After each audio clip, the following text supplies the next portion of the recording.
Hey there, boils and ghouls. Welcome to this week's episode of Hollow Weekly, and it's just me. George is out with a cold.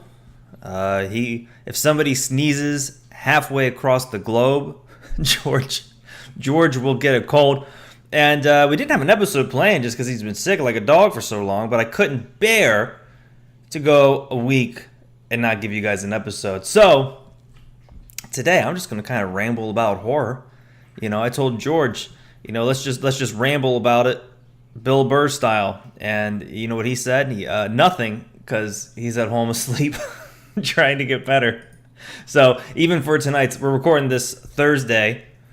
We're gonna go live tonight, and it'll be solo bolo live again. So that'll be fun. So I thought I would just go through the horror group, the Hollow Weekly horror group, which if you've been listening to this episode and you're not part of the Hollow Weekly horror group, what are you doing?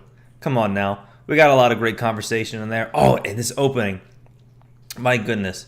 It sucks that podcasts are audio, because if you saw the visuals that I made for our live show, it is fantastic. And I think so we premiered it last week, and there's a little part that I needed to fix for the transition, and I think I got it right. Had to do with like an alpha file in After Effects. All the editors, you'll understand. Apparently they're large files, and when you go to play them, OBS is like, what's this? I don't like that. But it's a cool intro. And you know why I was inspired? To do this intro was because of Joe Bob's show. God, if you haven't been watching that, I watched last week's episode twice. Well, at least the Madman Mars film. The Wolf Boy, or whatever that one was okay. Not as entertaining as Madman Mars. Watched it twice. It is so good, and his intro is great. And I was like, you know what? We've been doing this live show for how long? I think we celebrated 2 years of Hollow Weekly a few weeks back, and we've never had a cool intro. We had that Dracula gif that I forget what page made that, and so we just been using that because it's kind of like, that's nice. We can use that before we go live. But I wanted to have something where it was like when Hollow Weekly's live, it feels like the show's starting. Or like they say in a Super 8, production value. That's what we're going for with production value. Oh, also, since this is just a solo episode, I think I mentioned on the live. I don't know if we've mentioned it on the show, but I started doing stand-up comedy like few months back, mid-December, right? And I've already gotten a handful of booking. It's pretty good. I'm liking this. I am pleased to report that the horror reference I made, because I have a bit that I'm doing about how people assume that I was gay for not gay things, but then it goes on to talk about all that different hands. So, like, I have Mary Kay satin hands. Like, these are the softest hands in podcasting or in the club when I'm doing it. And I talk about the That's So Gay Hillary Duff commercial. And for people who don't know what the commercial is, I describe it as two women talking and then Hillary Duff hiding in the background like Toni Collette in Hereditary. That got a howl out of an audience. So I thought the horror community would love to know that the Toni Collette reference worked. I didn't know if it was going to work because it's pretty new. It's pretty new, but it was fantastic. So that was nice. Oh, horror news. That's what I want to talk about. So we just saw, if you listened to last week's episode, which if you haven't, go check it out. It's pretty good. Me and George were split down the middle on the new Pet Cemetery. I don't know if we were split down the middle. We agreed, but I think I gave it a little bit more love than he did. He really didn't like it.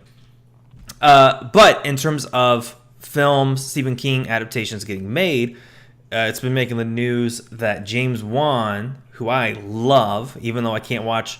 I think The Conjuring 3 is coming out. Every time I see a Conjuring film, something bad happens. But I wonder if that streak will continue. Well, he's producing. He's not directing it. Salem's Lot. This is interesting. Salem's Lot's one of those films, for me personally, I think the characters are better than the movies themselves. I know a lot of people, controversial as that might be, I think the design of the TV, first Mr. Barlow, is more iconic than the actual film itself. Like, you show me a painting, I'll know exactly what you're talking about. But then they redid it, and who was it? Oh, I gotta look up the YouTuber. He's really good. He talked about the other version of Salem Slot they made, where the other vampire was just a normal dude, and how it was kind of like, oh, okay, like that's not as cool as Mr. Barlow being bald, looking like Nosferatu. But I hope with Juan producing this one, I hope they go with the bald, scary vampire. You almost have to, right? Maybe I'm wrong. But I think as a horror guy who's visual, like James Wan's visuals, say what you want about the films, like the visuals are fantastic. Actually, his films are fantastic. Anyone who says they don't like it, that's their opinion. Where am I going with that one? But yeah, he should. I'm excited to see that. And actually, Pet Sematary wasn't that bad. Like, it's not one of those remakes where, like, you know, a lot of people shit on him. But it is no Dawn of the Dead. I still think that's probably one of the most underrated horror remakes. Even the behind the scenes, people don't give that one enough credit. Or maybe they do. What am I saying? Yeah, of course people do. It's like I'm on the horror like the movie subreddit, the horror subreddit and the movie subreddit, and there's always those posts where it's like underrated gem. It's like Avatar, something like that.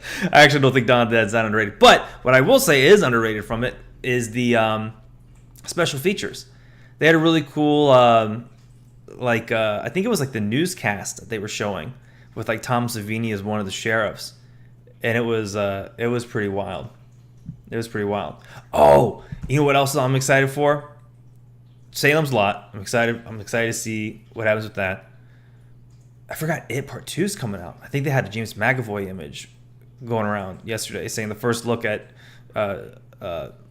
what's his name from the new It Part 2. But it's just, there's nothing special about it. It just looks like James McAvoy's.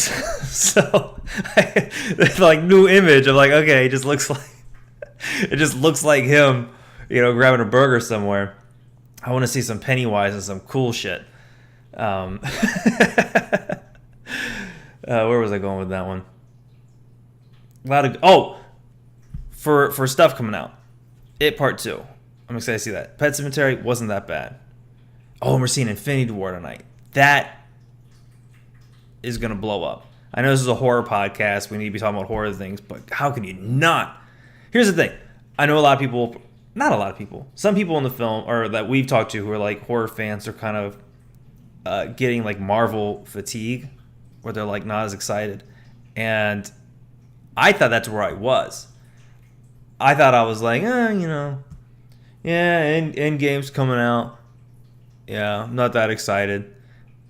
And then like, I was excited to see it, but I wasn't like hyped, right?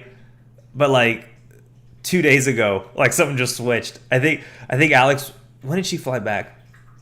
Anyway, she was on the plane and she was like, I snagged tickets for Thursday night. And I was like, how did you manage Thursday night tickets? Because they said the pre-sales were through the roof. And then all of a sudden it's like guaranteed to see it Thursday. Now like the hype train is real. And like you can't avoid it. So we'll see. Well, I'm excited to see how that goes. Oh, and Stranger Things Season 3. That's one that I'm looking forward to. Because now there's the articles of Netflix losing like The Office, Friends, Frasier, like all their big shows. And people were talking about, are Netflix originals big enough to sustain it? I think if it's not, just make more Stranger Things. I think everyone will be happy with that. All right, let's see what's going on in the Hollow Weekly group over here. There were some good posts in there, and I want to give a shout out to some of the members. A lot of good conversations happening in that one, like this one right here. Okay, so Tammy Allerman. Oh, I know I botched that last name. Sorry in advance. She had a really good post that blew up that said, "What horror movie did you think you would love but hated instead?" And what was a good horror movie that I would love? Oh, It Follows. That's the thing. It Follows. We just did this in our Mind the Gap series, which if you haven't listened to, listen to that. It's fantastic. What we take two films that have a sizable gap between them using Rotten Tomatoes, and we see if the higher rated film is in fact better. And It Follows actually was. I forget what we paired that against. But I remember telling myself, Like, there's no way It Follows is better. Disturbia, that's what it was. But It Follows checked more boxes for me. It's one of those films it just grew on me. I don't know what it is. Okay, so some of the answers from Tammy's response.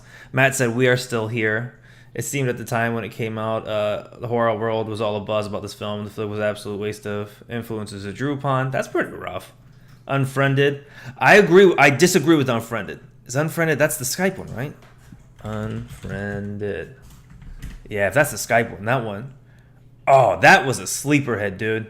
That one was like you're walking to get some groceries, you walk out and someone uppercuts you in the chin. That's what that film. That's what that film was. We got another answer, The Nun. I agree with that one. The Nun was like when it got released or when they announced it. Everyone's like, oh, okay, so it's like one of those Conjuring spinoff films, kind of like Annabelle. It'll be okay, even though Annabelle Creation was like really dope.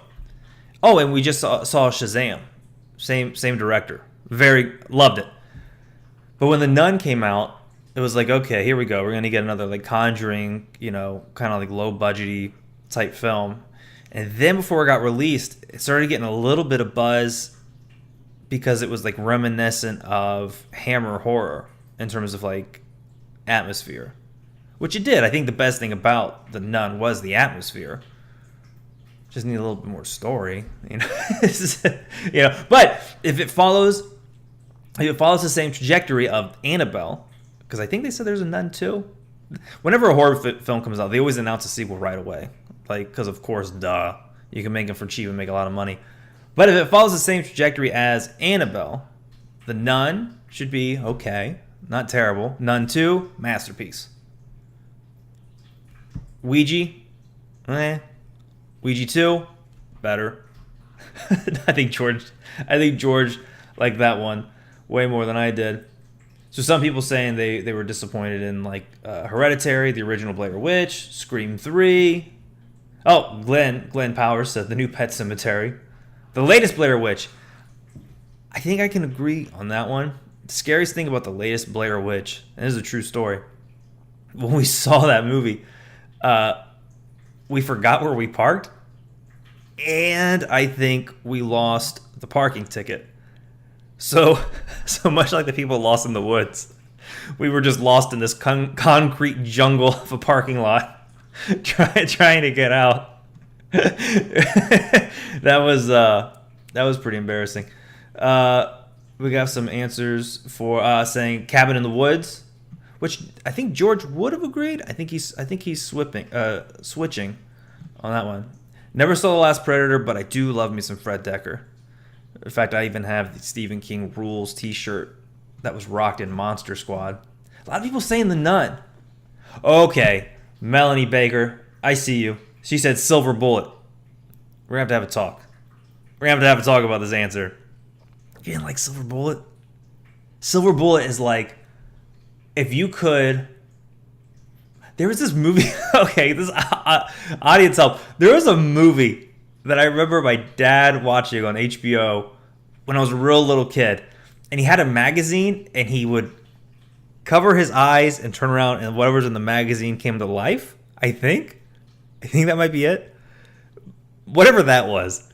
If you could do that with an EC Comics Tales from the Crypt werewolf story and turn around, you would get Silver Bullet.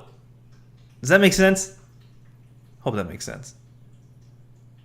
Because that film it's not even like, it's not bad. It's got like the fun lightness with like the scary atmosphere, and the werewolf in that film feels like a threat. There's a lot of like the Underworld series. It's not the fact that they don't feel like a threat. It's just there's too many of them. It's sort of like vampires. If you see a bunch of vampires, you're like, oh, I'm screwed. But if it's like you're dealing with one, it's a lot more frightening. Actually, that's a lie. If a group of vampires are running at me, I'd be pretty goddamn terrified, no matter how you slice it. Chris said Abraham Lincoln Vampire Hunter. To that same realm of films, I kind of consider them like off to the side. The Pride and Prejudice and Zombies was actually pretty good. That opening scene with the fly is really well done. A lot of horror movies don't have the really good intros anymore. Like Monster Squad had the cool storming of Dracula's castle. That was a great one. Someone did an article about the horror intros, how they don't do those anymore.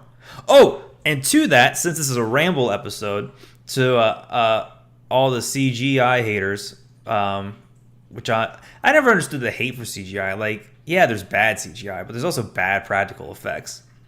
I think it was Famous Monsters of Filmland. They had a post that was just like shitting on CGI, and people were like, remember the Twilight baby? How that looked bad? And I was like, well, remember the American Sniper baby? That shit was whack. I didn't know this, but there was a video called The History of CGI in 3 minutes, and the first computer-generated title screen was Vertigo. I didn't know that. I thought that was pretty fantastic. So, if anyone has a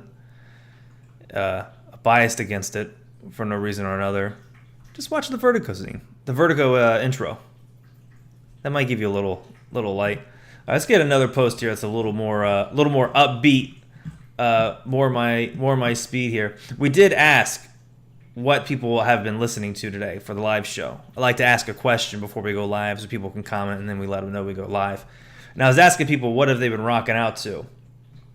And there was a band growing up, because I always consider like heavy metal and all the other genres in metal.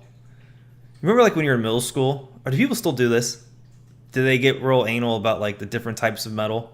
Like, it's not black metal, that's death metal. That's not death metal, that's thrash metal. That's not thrash, that's speed metal. That's grindcore, deathcore, nerdcore, Nintendo core. All the types of heavy metal. I just remember getting so confused. Like, there's more different types of genres than there were artists. But there was a band called Arch Enemy growing up, who I absolutely loved. And they had this real kick-ass female lead singer.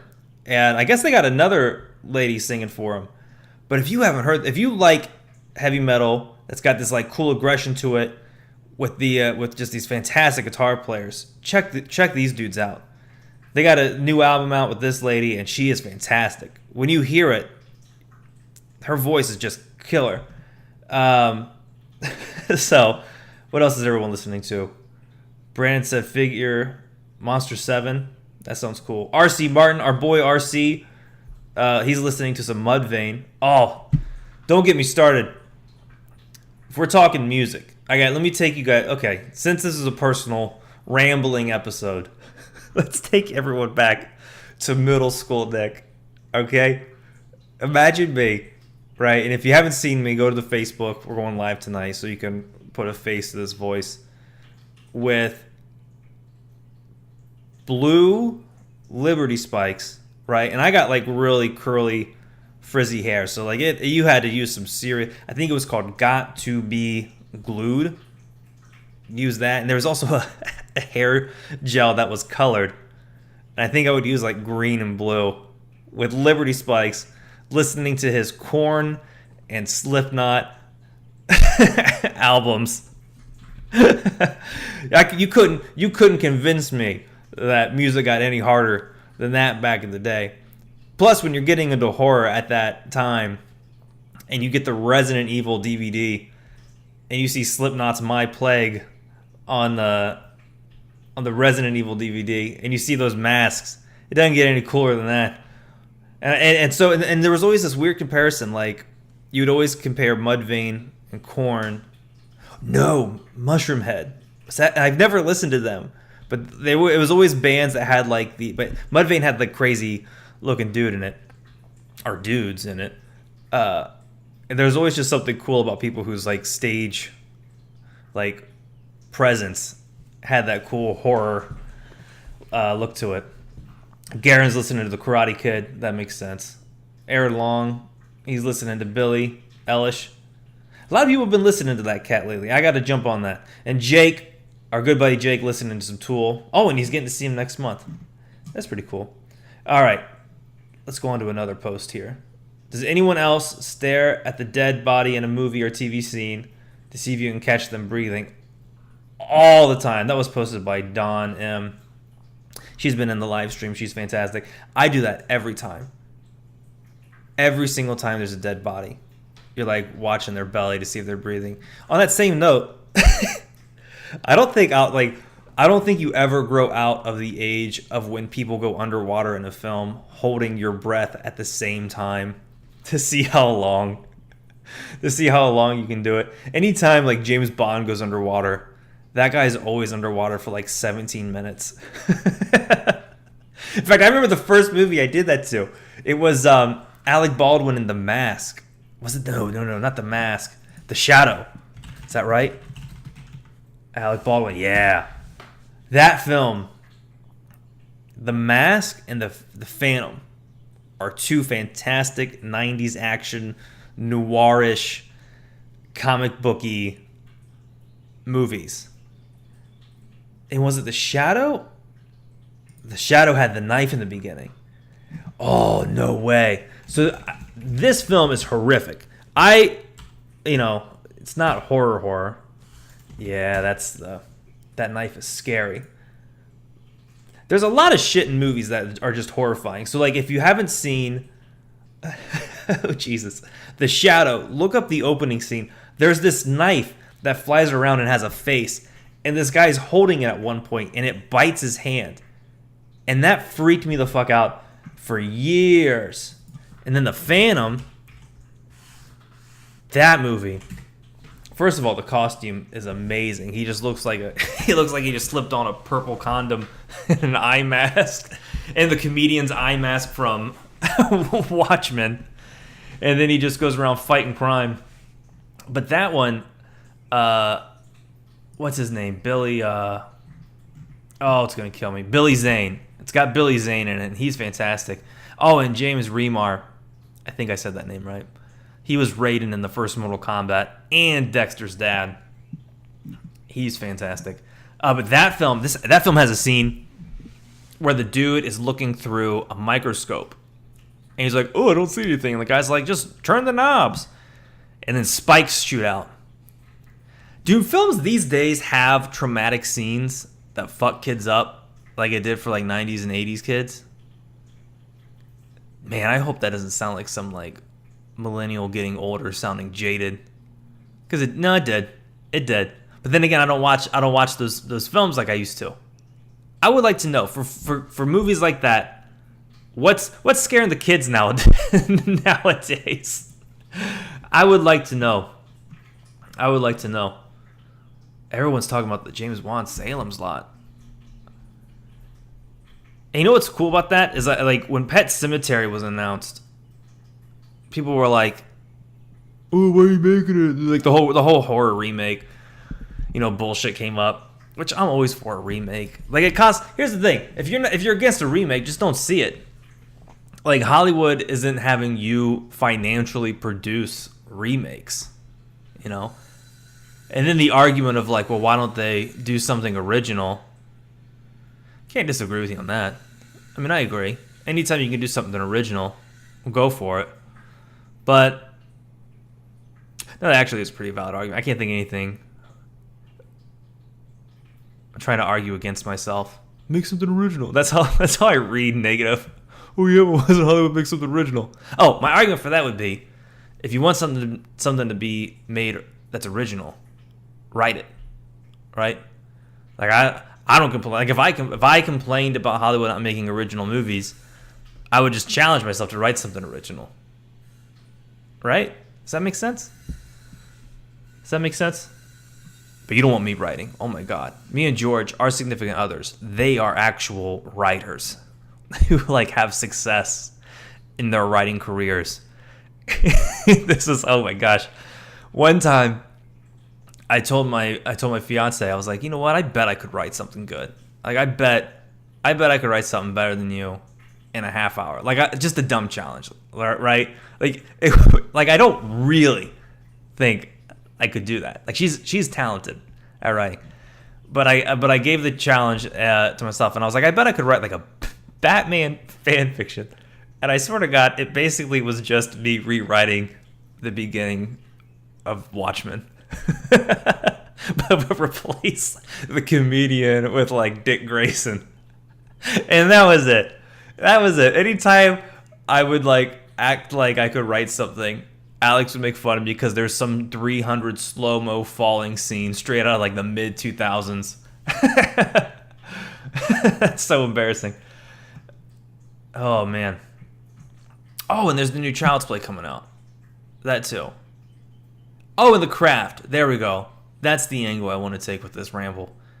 A lot of people, I wanted to create, that's why I was creating the graphic for the opening for Hollow Weekly, because I wanted to have more like Sports Center-esque videos that we play when we go to like topic to topic. And I wanted to have one called Tea Time with like the little T from Get Out, because a lot of people were like super. Now I will say, this is a roller coaster ride, this new Child's Play, because I'm not a big fan of the Chucky films, right? They're just not my thing. Like, I appreciate them. They're not bad films by any stretch. Just not my type of thing. But with the Child's Play film, everyone went from hating it to then Mark Hamill being cast as the voice to then liking it. And then the trailer came out and swayed more back to like hating it, which I don't know how I feel about it. Like, you know, not being a huge fan of the Child's Play series, but loving Mark Hamill, because like Batman the Animated Series was like my jam. Like, that's what I grew up on. But also not like the franchise, but also being one of those people who want to give every horror film a fair shot. I don't know. I'm gonna see it. It should. I'm hoping it's at least fun.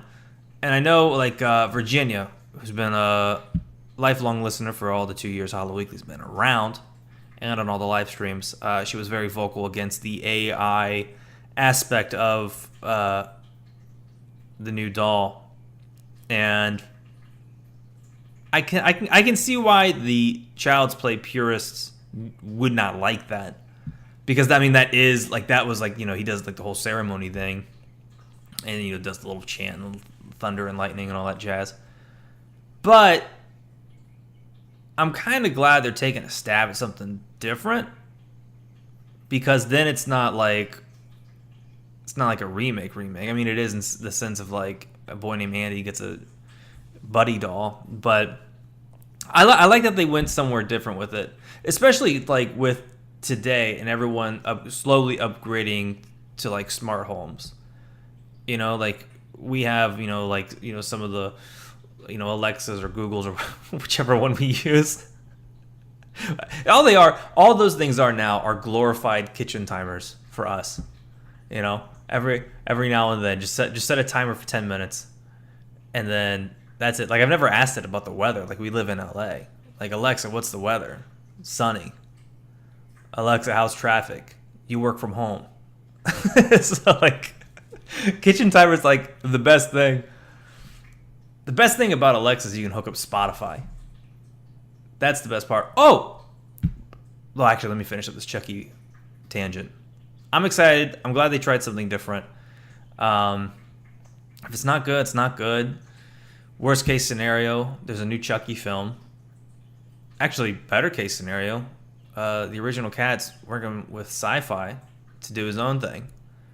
So, you know, it's a little ungrateful. I'm gonna say, you know what? All right, real talk. You live in a world where they're just gonna throw a Child's Play film at you to see if it sticks, and then they're like, well, even if you don't like it, you're getting the real deal, Holyfield, on Sci-Fi Channel anyways. So, I don't know.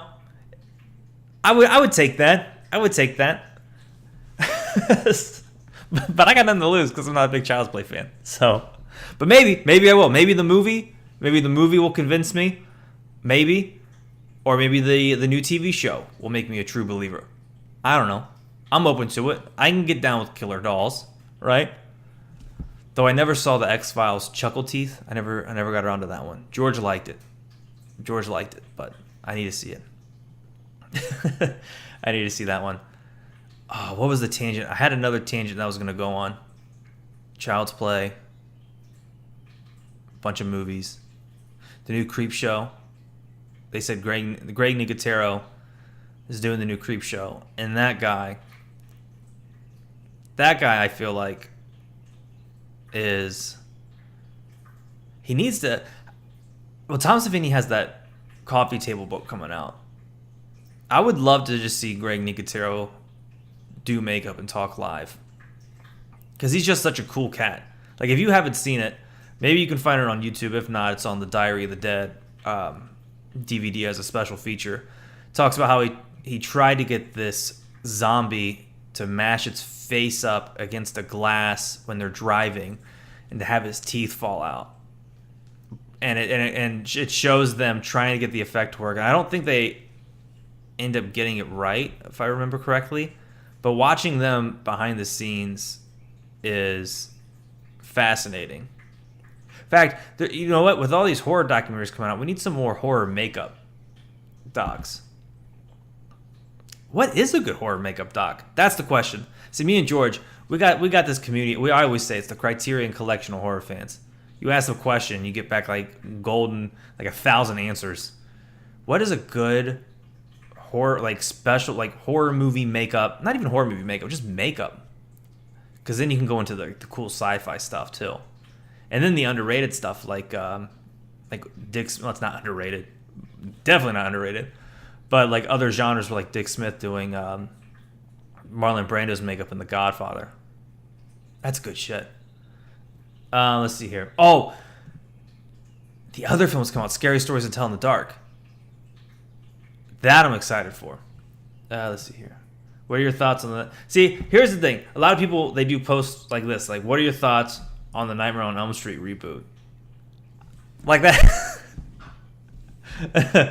Like, that. I haven't seen that asked in years. I will defend that film sometimes. In fact, I need to get the name. I'll put it in the show notes if I remember. There was a YouTuber who actually gave that remake pretty decent review. And I will say this. Jackie Earle Haley was not bad as Freddy Krueger, right? First of all, he's a great dude. He was Rorschach. Why am I tying everything into Watchmen? I haven't even watched it. There it is again. I haven't watched that movie in like 3 years. That's crazy. Let's see here. Let's look up a few more topics, then I'll be done. Done rambling. All right, here we go. This is from Bloody Disgusting. All right, and this is from Megan. Oh, we follow her on Twitter. She has a great Twitter feed. Megan Navarro. I hope I said that last name right. I need to touch base with my Hooked on Phonics. She has an editorial. Bloody Disgusting Summer 2019 Horror Movie Preview. That's exactly how she heard it when she typed it. Let's see what we got here. I Trapped the Devil. That comes out tomorrow. Oh, Extremely Wicked, Shockingly Evil, and Vile, May 3rd on Netflix. That is what I'm looking forward to. The Zac Efron, Ted Bundy film. Oh, that's where that tangent wanted to go on too. Me and George, who again, out with the flu, if you listen carefully, you can hear him sneezing in the background. And he's not even here. We were on Jim Harold's The Paranormal Podcast. If you have not listened to that show, my goodness, he is like an old school podcaster too. Like if his podcast had a social security number, it would be like 004. Like he is one of the original podcasters. And he has just one of the coolest shows. And we had a good time talking to him too. He has the podcasting voice. Like, you know, like when you listen to Serial and other podcasts, it's not, you know, when you're not listening to your favorite podcast, Hollow Weekly, and you're hearing George's book smarts or my nasally wisecracks, Jim Harold has the perfect podcasting voice. Like when we were on the phone, I could have sworn I was listening to NPR. It was just one of those voices. But it's the Paranormal Podcast with Jim Harold. He talks to a cat about Bigfoot, and then talks to two strapping young lads about horror films. and it's a really good interview. Go check that out. Back to Bloody Disgusting thing. Oh, and one of the questions he asked was, do we think the portrayal of serial killers with like all the new documentaries and all that stuff out, is that negative on us? And you want to know what I said? Go listen to the podcast. I probably said it better there when we were talking to him. I'll Take Your Dead. That sounds dope. The Intruder. This one looks interesting. This is the one with Megan Good and Michael Ealy. I think I said that right. Young married couple. Where Dennis Quaid is just a goofy. He's just a mean motherfucker, right? And the image they used is like straight out of The Shining. Nice choice, Bloody Disgusting. I love that. I feel like that film reminds me. It's on the same level as like, oh, what is it? The Gift? Is that the one? With the with Gordo the Weirdo, Joel Edgerton. He wrote it, directed it, and starred in it. Of just like a weird person getting into your personal space kind of films, where it gets like super good reviews, but flies kind of under the radar. I feel like that film will be in that territory, where hopefully more people see it. Brightburn. George did not. The first time George saw that trailer was when we saw Pet Sematary. In his reaction, because he didn't know anything about it. I've known about it for a while, because I think Patton Oswalt tweeted, it's like if Superman was Michael Myers, which instantly sold me on it. But George saw the trailer for it for the first time when we saw Pet Sematary last Monday, and he's sitting there, and it's just dead quiet, and you hear, "What? What is that? Have you known about this film?" He has to. Have I known about this film? Like I've been holding out on him. And that one is produced by James Gunn, who I'm excited they brought back from Guardians. James Gunn, he needs to, he's doing the Suicide Squad 2, then Guardians 2. He needs to he's producing horror films. He's doing the Lord's work. And plus, if Brightburn's good, I can't wait. The Perfection, I think I saw a trailer for that. That looks good. Godzilla King of Monsters, the director of that, Michael Daughtry, who did Trick or Treat and Krampus. Trick or Treat being one of my favorite films. When I saw he was doing Godzilla King of Monsters, I couldn't wait. And then that first trailer, In fact, I put what's that song, Claire de blah blah blah, on my Spotify, because that's just a good tune. Is that Chopin? I took a classical music class. I know about the eras. All I remember is the Baroque era. I think there was a romantic period. Is that right? Anyways, Godzilla King of Monsters looks really good. I loved Kong Skull Island, so I'm excited to see Godzilla King of Monsters and then see what happens after that. First Godzilla, I fell asleep in the theater, but I'd also driven across the country when I moved to LA, and like we saw it like the day after, so maybe that's something to do with it. But excited for Godzilla King of Monsters. Ma, that one, I think it's a Blumhouse film coming out with Octavia Spencer, who if I had to be best friends with any actor or actress, it'd be Octavia Spencer. She is so fantastic. I loved her in Hidden Figures. If you haven't seen that one, that film will make you cry. I love that one. But she is just a fantastic actor. Oh, and she was great in Shape of Water. But Ma looks real good. It was like when I saw the trailer for it, I was like, I didn't expect it to get as batshit crazy as it did. And then it did. I'm on board with that one. Jim Jarmusch's The Dead Don't Die. Is that the dude? This one centers the town of Centerville. Wasn't he born in Ohio? Yeah, he was born in Akron, Ohio. That makes sense. I remember I went to film school for a year, and the professor, who I liked, he was cool. Before I got kicked out of film school for 1 year for doing VFX. You believe that? They're like, we focus more on storytelling. I'm like, you haven't taught a story class. Dudes, that's a tangent. That's not a tangent. That's a journal entry. That's what that is. He was shocked that we didn't know Jim Jarmusch was born like in Ohio, and I was like, well, sorry, dude. But The Dead Don't Die does look very, very good. I'm excited for that one. Head count. There's Child's Play, June 21st. And it's got Aubrey Plaza. She's awesome. Nightmare Cinema. That should be a good one. That should be a good one. Because we need good horror anthologies. I feel like Trick or Treat. Was Trick or Treat the last one? No, because then you got your VHS. Then you got Black Mirror. There hasn't been a good theatrically released anthology. And I'm hoping Nightmare Cinema is that one. In fact, on the Mick Garris train, we just watched The Fly 2, which he wrote. And if you haven't seen The Fly 2, my goodness, it is hard to find. It is hard to find a copy of that movie. In fact, I always mention Good Bad Flicks. He does a really good breakdown of the film, so if you can't find it, watch his review of it. He does he pretty much goes through the whole film chronologically, and he does it justice. It intrigued me and George to watch it. Very good movie.